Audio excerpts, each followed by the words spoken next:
Mapaglaro niyang iminungkahi na kung gusto nilang habaran ang isang tao, pwede siyang unahin. Masaya raw siyang magpakita. Galit na galit, sumugod ang mga tauhan ni Dragon kay Lufan, handang umatake. Ngunit bago pa sila makasuntok, ginamit ni Lufan ang kanyang kapangyarihan sa hockey para pigilan sila. Habang tinutuya sila, sinabi niya na tila may tapang silang habaran ang isang walang kalaban-labang babae. Ngunit wala ni isa sa kanila ang nang-ahas na humakbang laban sa kanya. Ngumisi siya at kinwestiyon kung matatawag ba talaga silang miyembro ng gang kung ang mahihina lang ang kanilang pinagdidiskitahan. Sa pagkakita sa napakalakas na kapangyarihan ni Lufan, nag-alinlangan ang maraming miyembro ng gang, ngunit isa sa kanila ang sumubok pa ring ipaalala kung sino sila. Agad na pinatahimik ni Lufan ang lalaki, kinutya ang masamang hitsura nito at sinabihan itong huwag nang magsalita pa. Ang insulto ay nagdulot ng pagkalito at kahihiyan sa miyembro ng gang habang iniisip niya kung ano ang nagawa niya para maranasan ang ganoong pagtrato.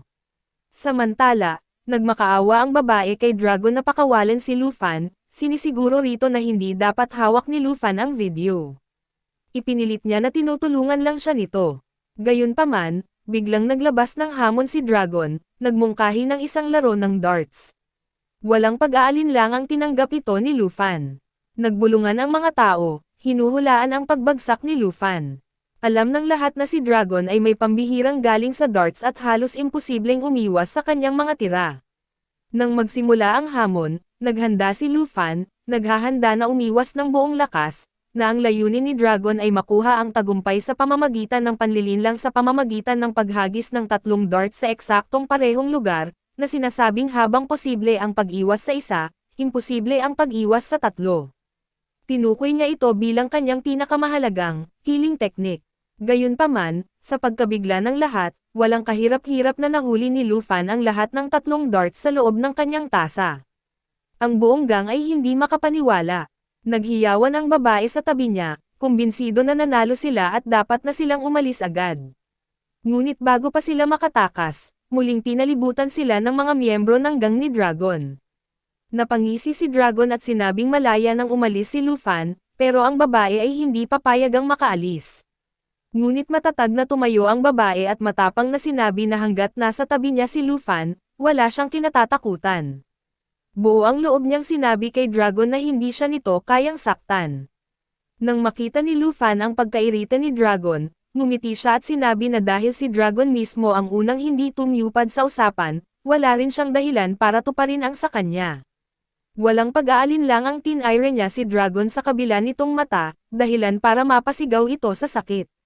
Galit at bulag na ngayon, humingi ng tulong si Dragon, at ipinatawag ang lahat ng miyembro ng kanilang gang upang siguraduhin na hindi makakatakas si Lufan ng buhay. Habang napapalibutan sila ng mga miyembro ng gang, kinabahan ang babae at pilit pinapaalis si Lufan, sinasabing problema niya ito, hindi sa lalaki. Pero ngumiti lang si Lufan at sinabing may ugali siyang hindi iniiwan ang mga babaeng nangangailangan. Kalma niyang tinanggal ang kanyang kurbata at naghanda sa labanan. Nagumpisa ang labanan, ngunit wala ni isa ang nakaabot sa galing ni Lufan. Ginamit pa niya ang kanyang kurbata para pabagsakin ang maraming miyembro ng gang ng napakadali. Nang makita siyang sumugod, ang ilan sa mga kalaban ay nagsimulang magtakbuhan sa takot. Si Dragon, na halos hindi na makakita, ay nagtanong kung natalo na ba si Lufan. Isa sa mga tauhan niya, nanginginig pa, ang nagsabing hindi lang nakaligtas si Lufan, pinabagsak. Panito ang 30 miyembro ng gang ng mag-isa at ni hindi man lang nasugatan. Napabuntong hininga si Dragon at inamin ang pagkatalo. Pero binalaan niya si Lufan na sa 4 na kapitan ng Black Force Gang, siya ang pinakamahina, mas malalakas ang natitirang 3, at tiyak na maghihiganti ang mga ito. Ngumiti si Lufan at sinabing iparating niya ang isang mensahe, hinihintay niya sila. Dapat nilang tandaan ang kanyang mukha at pangalan, para sigurado na hindi sa maling tao nila ibubuhos ang kanilang paghihiganti. Samantala, iniulat ni Dragon ang mensahe ni Lufan sa kanyang boss at sa iba pang miyembro ng gang. Pagkaalis ni Lufan, ipinakilala ng babae ang sarili. Sa Yenching News Company siya nagtatrabaho bilang reporter, at ang pangalan niya ay Sang Jinso. Nangangalap siya ng ebidensya laban sa Black Force Gang. Pinuri ni Lufan ang kanyang katapangan ngunit pinayuhan siyang itigil na ang investigasyon. Binalaan niya ito na makapangyarihan at mayaman ang gang, at mas mabuting umalis na siya sa lungsod para sa kanyang kaligtasan. Matapos ipahayag ang kanyang pag-aalala, umalis na si Lu Fan. Ngunit hindi natinag si Jinso. Tinanong niya kung bakit siya susuko lang dahil babae siya. Buo ang loob niyang ipinangako na pababagsakin niya ang Black Force Gang. Sa kabilang banda, nakarating na si Dragon sa punong himpilan ng gang, kung saan naroon ang boss at 3 kapitan. Ikinwento niya ang ginawa ni Lu Fan, at inamin na kahit May 30th silang tao, wala pa ring nakaawat sa kanya. Naalala ng ikalawang kapitan na dati ay duwag si Dragon, at minsan ay pinayuhan pa niya itong huwag ipilit ang nag-iisa nitong mata. Ngayon, malinaw na hindi niya sinunod ang payo. Dumating si Kapitan White Shark at nagbigay pa ng karagdagang impormasyon. Ipinahayag niyang ang babae ay si Sang Jinso, isang intern reporter. At ang lalaking pumatay sa kanilang mga tauhan ay si Lu Fan, isang high school student. Hindi rin daw ito ang unang beses na umatake si Lu Fan, may mga miyembro na siyang natalo noon pa. Tinanong ng unang kapitan kung sino ba talaga si Lu Fan. Humarap siya sa boss at humingi ng pahintulot para mag-higanti.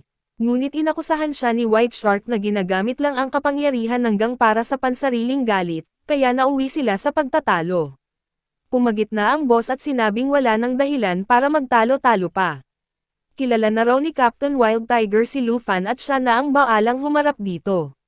Samantala, sa kabilang bahagi ng lungsod, Lu Fan ay nakaramdam siya na may nag-uusap tungkol sa kanya. Pag-uwi niya sa bahay, napansin niyang nakatulog na si Miss Jun. Bilang isang maginoo, tinanggal ni Lu Fan ang kanyang coat at tinangkang hipan ang kandila. Ngunit bago pa man niya ito magawa, biglang may dumaan na hangin at kusang pinatay ang ilaw.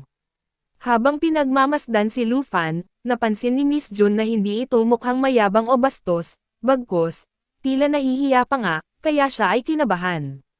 Binigyan niya ito ng thumbs up. Nagtaka si Lu Fan at tinanong kung bakit siya sinaktan gayong tinutulungan lang naman niya ito.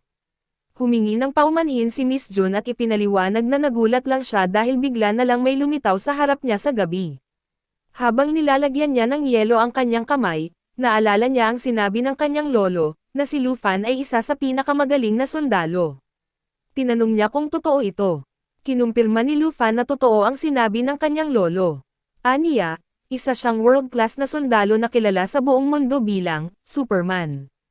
Napailing si Miss Jun at tinawag itong kalokohan. Ngunit hindi natinag si Lu Fan at sinabing kung wala siyang tiwala sa sinabi niya, dapat man lang ay paniwalaan niya ang sinabi ng sariling lolo. Dagdag pa niya, kung sasabihin niyang isa lang siyang normal na estudyante, baka hindi rin siya paniwalaan. Kinabukasan, nagmamadaling pumunta si Lu Fan sa birthday party ni Weiwei. Nang mapagtantong wala siyang dalang regalo, dali-dali siyang kumuha ng isang tasa ng soy milk at ilang pirasong fried breadsticks. Pagdating sa bahay ni Weiwei, sinalubong siya ni Butler Deng na bagamat magalang sa pananalita, ay may lihim na pagkamuhi kay Lu Fan. Sa isip niya, hindi karapat-dapat si Lu Fan para sa dalagang amo. Dumating si Young Master Bao at bumati kay Butler Deng. Sa paningin ni Deng, si Bao ang perpektong kapareha para kay Weiwei, mayaman, maayos manamit, at may mataas na estado. Kahit hindi ito kagwapuhan, ayos lang dahil may pera ito. Tulad ng ibang anak mayamang lalaki, ipinagyabang ni Bao ang kayamanan niya, dala-dala ang isang mamahaling piano bilang regalo sa kaarawan ni Weiwei. Aniya, milyon ang halaga nito at handa siyang gumastos pa para sa kanya. Samantala, si Lu Fan ay nag-abot lamang ng soy milk at fried breadsticks.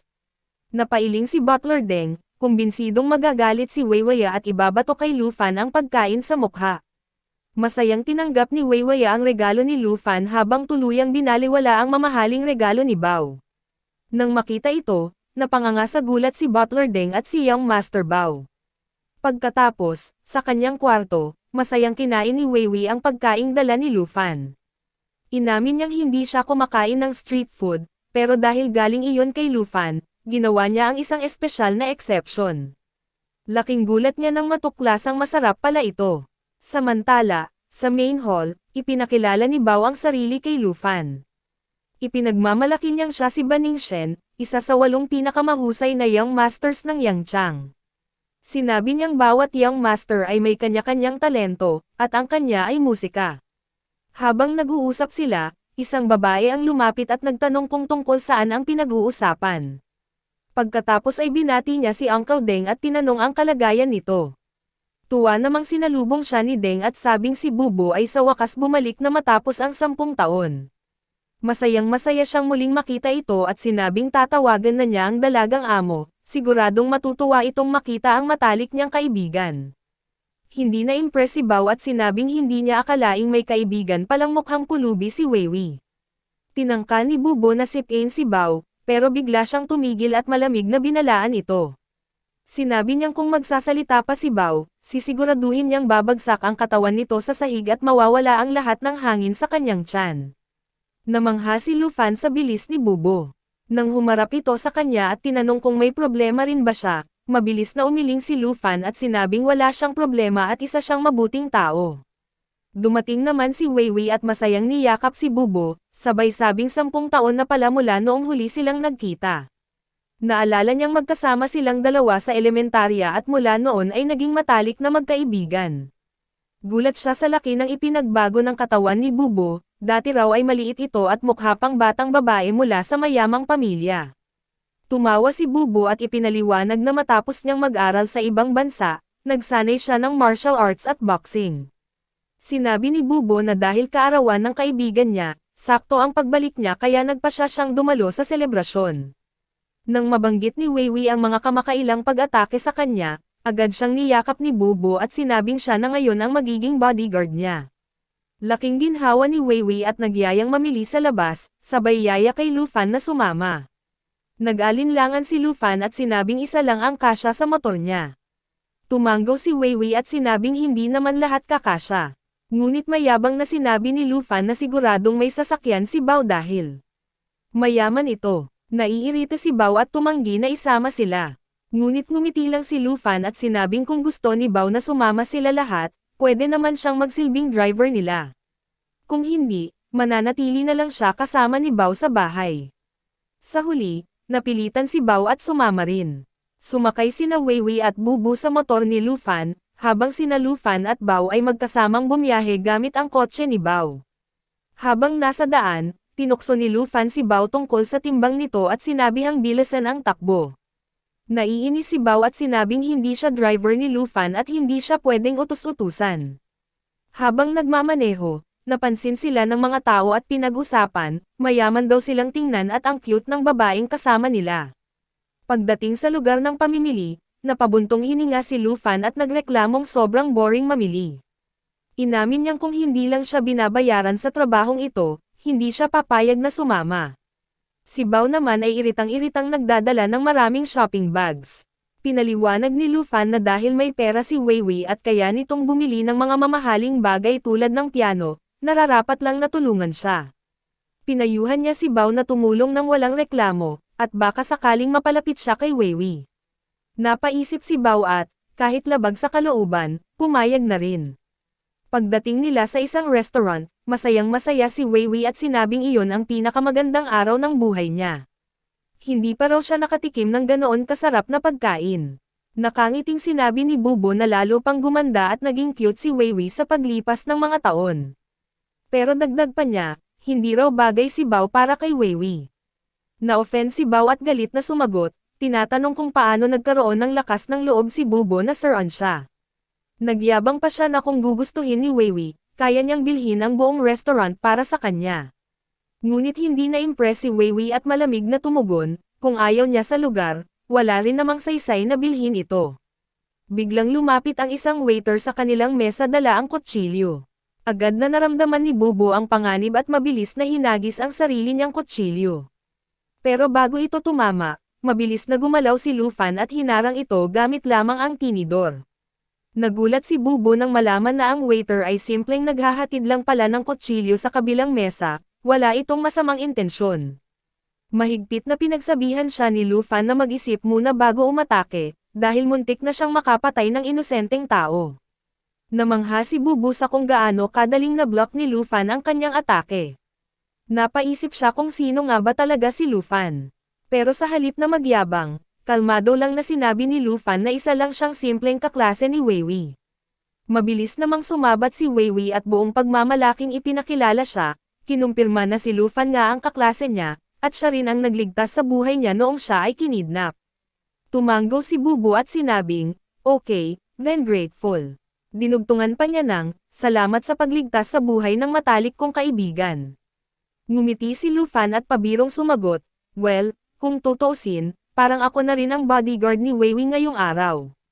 Matapos ang mahabang araw na magkasama, biglang nagpaalam si Weiwei. "Pupunta lang ako sa banyo," aniya. Agad namang alok ni Bubo, "Sasamahan kita." Sa loob ng banyo, nakita si Bubo na nagtitext sa isang tao. Dito nabunyag ang kanyang tunay na pagkatao, siya ay isang asasin na ipinadala upang patayin si Weiwei. Naiinis siya sa presensya ni Lu Fan na siyang humahadlang sa kanyang misyon, kaya nagpadala siya ng mensahe para humingi ng backup. Matapos magpadala ng mensahe, mabilis niyang itinapon ang cellphone sa basurahan. Paglabas niya ng banyo, nakita niya si Lu Fan na nakatayo sa labas. Narinig niya ang mga taong nakapaligid na nagbubulungan at binabansagan si Lu Fan ng kung ano-anong insulto, tinatawag siyang manyak dahil nakatambay siya sa tapat ng pambabaeng CR. Habang tinitingnan siya, unti-unting nakaramdam ng kaba si Bubo. Habang pinagmamasdan siya, kinabahan si Bubo. Alam ba niya kung sino talaga ako? Kaya ba niya kami sinusundan? O sadyang suplado lang siya? Nagtaka siya. Nang gabing iyon, umuwi na ang lahat.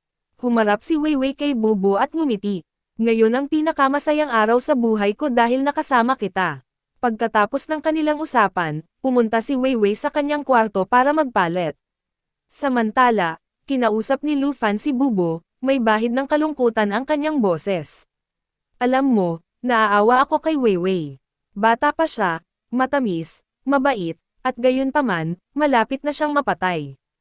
Isang inosenteng babae na mawawala. At ang pinakamasama, mamamatay siya sa kamay ng kanyang matalik na kaibigan. Sa tingin mo, mas malala ang mararamdaman niya tungkol sa kanyang kapalaran o sa pagtataksil ng kanyang kaibigan?" Naramdaman ni Bubo ang kaba na bumalot sa kanya. Narito ba siya para pigilan ako? Sa pag-aalinlangan, nagtanong siya. "Kaya, ano ang plano mong gawin?" Bahagyang lumapit si Lu Fan at sumagot. "Binayaran ako para maging nandito tulad mo. Ngunit para sa iyo, dapat mas mataas ang bayad." Sumimangot si Bubo. "Anong ibig mong sabihin?" Ngumiti siya ng mayabang. "Sabihin nating bigyan mo ako ng 70%, kaya kung magkunwari.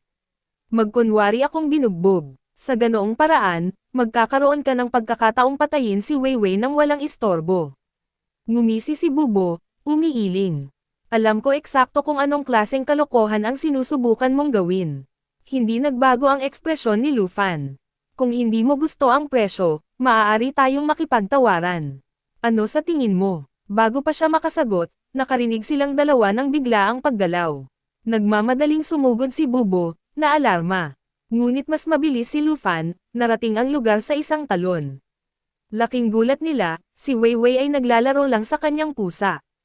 Humajijek siya. "Aking kuting, napakakulit mo. Hindi pa nga ako nakakapagpalat at tumatalon ka na sa akin." Nang makita si Weiwei na ganito, parehong nagkaroon ng nosebleed sina Lu Fan at Bubo.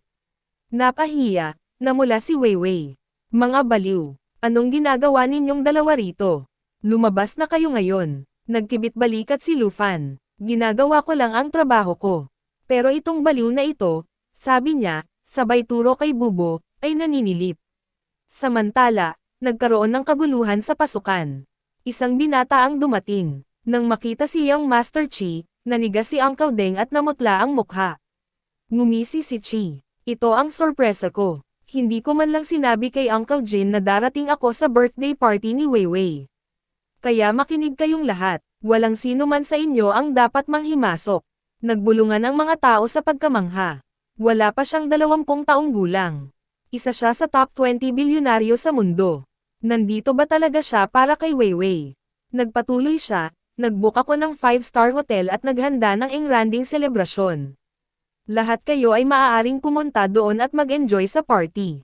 Ngunit para ngayong gabi, kami lang ni Weiwei ang mananatili dito. Hindi welcome ang mga sobrang bisita." Dahil doon, sinimulan ng mga bodyguard ni Chi na ihatid palabas ang mga tao. Nagulat si Bobo habang pinagmamasdan ang mga bodyguard. Hindi lang sila ordinaryong security. Lahat sila ay mga retiradong mersenaryo, na pagtanto niya. Gayunpaman, nanatiling hindi gumagalaw sina Lufan at Bubo. Sumimangot ang isa sa mga bodyguard. Ano ang problema mo? Bakit hindi ka umaalis? Ngumisi si Lufan. Nandito ako para kumain ng cake. Hindi ako aalis nang wala iyon. Pinanangkitan niya ang mata at tinanong si Bao. Sino ito? Mabilis na sumagot si Bao. Siya ang kaklase ni Weiwei. Humalaklak si Chi. Sinigurado kong may masarap na pagkain sa hotel, ngunit sa kasamaang palad para sa iyo, anumang cake na kainin ni Weiwei, kakainin ko rin kasama niya. Isang bodyguard ang humakbang pasulong, sinubukang itulak palayo si Lufan, ngunit sa isang mabilis na galaw, itinumba siya ni Lufan sa lupa. Humingal ang bodyguard sa gulat, hindi makagalaw. Tiningnan siya ni Lufan at mahinahong sinabi ko sa iyo na nandito ako para kumain ng cake, at hanggat hindi ko nagagawa iyon, walang sino man ang mangangahas na galawin ako. Habang buong kumpiyansang kumilos si Lufan, lumaki ang inggit sa paligid niya. Kumalat ang mga bulungan sa kanila, tinatanong ang kanyang pagkakakilanlan.